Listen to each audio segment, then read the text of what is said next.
Добре дошла, Како. Няма много време. Излязох за обяд. Ти ли си обидената? Дойдох да говоря с теб, а заварих ясин. Не знаех. Како? Виж, след станалото аз трябва да ти се сърдя, а не ти.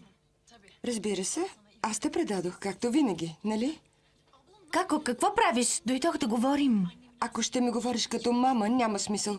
Казах ти ела само, ако ще ми кажеш истината, Едже. Добре, дойдох да ти кажа истината.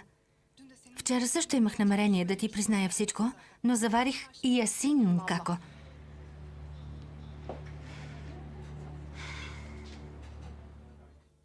Това, което си мислиш, е истина.